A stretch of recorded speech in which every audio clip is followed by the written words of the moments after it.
À cette heure-ci sur France Inter, il y a Aïe. Guillaume Meurice. Oui. Alors, petit débrief de la soirée de télé d'hier. Sur C8, il y avait une campagne de prévention sur les dangers de la cocaïne qui s'appelait « Touche pas à mon poste ». La drogue, c'est vraiment de la merde, hein, je vous le dis. On commence à se mettre des doigts dans le cul, on finit par inviter Nicolas Dupont-Aignan. C'était pas mal, mais ça manquait d'autres politiques. Sur M6, il y avait Cauchemar en cuisine, pas mal. Mais ça manquait de casseroles et de couteaux, hein, notamment dans le dos. Sur Gulli, il y avait un épisode de Choupi. Choupi détourne de l'argent public. Sympa aussi. Mais j'ai trouvé mieux. Sur TF1, il y avait carrément une émission qui réunissait tout ce que je voulais. Le fameux grand débat avec tous les candidats. Alors moi, je vous le dis, j'ai adoré. Mais j'ai voulu savoir ce qu'en avaient pensé les Françaises et les Français. Commençons avec une téléspectatrice qui ne changera pas d'avis. Je ne changerai pas d'avis, moi c'est Fillon. Hein. Est-ce que vous l'avez trouvé bon hier ? Oui, bien sûr. Contrairement à ce que vous pouvez croire, j'aime bien Mélenchon. Hein. Il est très intelligent, il a des choses justes et tout. Mais enfin, bon. Vous aimez bien Fillon et Mélenchon ? Voilà, et on salue la championne de France de grand écart. Hein, donc j'ai rencontré ce matin une souplesse rare qui n'est pas sans rappeler celle d'Emmanuel Macron, hein, qui, je le rappelle, a un pied sur l'épaule d'Alain Madelin et l'autre dans le collier de barbe de Robert Hue. Tiens, puisqu'on parle de Macron, voyons avec une autre téléspectatrice. Moi d'abord, je ne connais rien en économie alors. Ah. Donc tout ce qu'il racontait là. Mais je crois que si vous voulez savoir pour qui je vais voter, Oh bah dites-moi, tiens. pour Macron. Ah c'est vrai, pourquoi il vous plaît ? Eh ben parce que je trouve qu'il va de l'avant, qu'il est.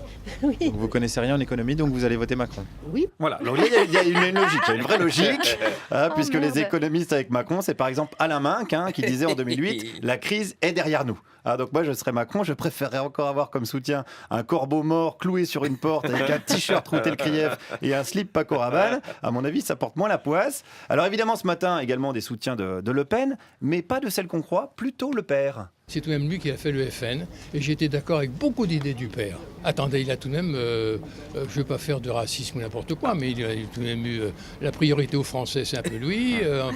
Il a une idée de la France. Il avait une idée de la France. Il avait une idée de la France un peu raciste, non ?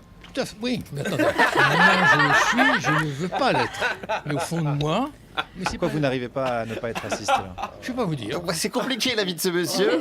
Il est raciste, mais il veut pas l'être. C'est pas évident hein, dans la vie de tous les jours quand il va chercher un kebab. C'est un véritable combat intérieur qu'il doit mener contre lui-même. Alors après, il est raciste, il aime pas les étrangers, mais il y a des nuances. Il y a raciste et raciste. Expliquez-moi ça. Les étrangers, entre guillemets, qui sont venus en France avant la guerre. Les Polonais, chapeau. Les Italiens, chapeau. Les Portugais, chapeau. Pourquoi ? Parce que c'est une culture profonde, un peu pas catholique, mais tout de même. Voilà, tout de même.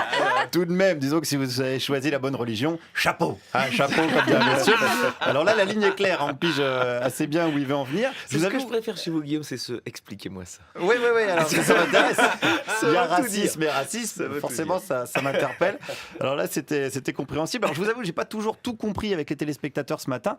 Par exemple, celui-ci, écoutez, alors j'ai pas su dire si c'était tout à fait beau ou tout à fait n'importe quoi. Résumé du débat. 2 yeux, 2 oreilles pour écouter, Ouais, et la possibilité de changer de monde, étant donné sa grandeur. ouais. Si on veut l'aventure de vivre. Autrement, restons conditionnés dans une demeure étroite et imparfaite de notre mauvais vouloir, notre... Mais est-ce qu'on est certain que ça veut bien dire quelque chose, Quoi ce que vous me dites ? Alors si c'est le silence total qui domine, il n'y a plus de parole.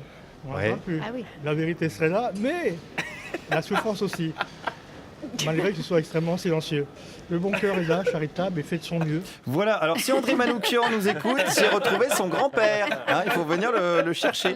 Alors je ne saurais pas dire si c'est du Baudelaire ou du Jean-Claude Van Damme. Attention, il y a aussi une hypothèse qui n'est pas négligeable, selon laquelle je suis trop con pour comprendre. Hein, c'est à envisager. Alors poursuivons quand même avec ce même téléspectateur qui nous parle de Marine Le Pen, par exemple. Bah répète un peu, on dirait le... comment ça s'appelle chez les Allemands, là, quand c'est venu le marxisme, avant. Le social-démocrate, on dirait le... Marine Le Pen, social-démocrate ? Oui, Oui, alors là, non. Non. Autant sur la poésie, j'ai des lacunes, mais Marine Le Pen, social-démocrate, non. Non. Sinon, Macron est communiste, Robert Ménard est sénégalais. Non. Je préférais le lyrisme de tout à l'heure. Et puisque je préfère le lyrisme et la grandiloquence, concluons avec un autre téléspectateur. Les seuls qui avaient le sens des réalités quand même économiques, M. Macron avec des hypothèques sur l'avenir qui sont propres à la jeunesse et au manque d'expérience quand même de gouvernement, et M. Fillon était quand même parfait. Ah oui, à ce point-là ? Oui. Vous savez ce que disait Talleyrand ? La vertu n'est pas un élément politique. Ouh, Ouh, alors quand tu en es à convoquer Talleyrand pour justifier des costards à 13 000 boules, c'est vraiment que tu as atteint le fond du débat. Alors puisqu'on parle de télé, je vous laisse en vous rappelant quand même que quand il s'agit de se faire enfler tous les 5 ans en votant pour des incapables, la France a un incroyable talent.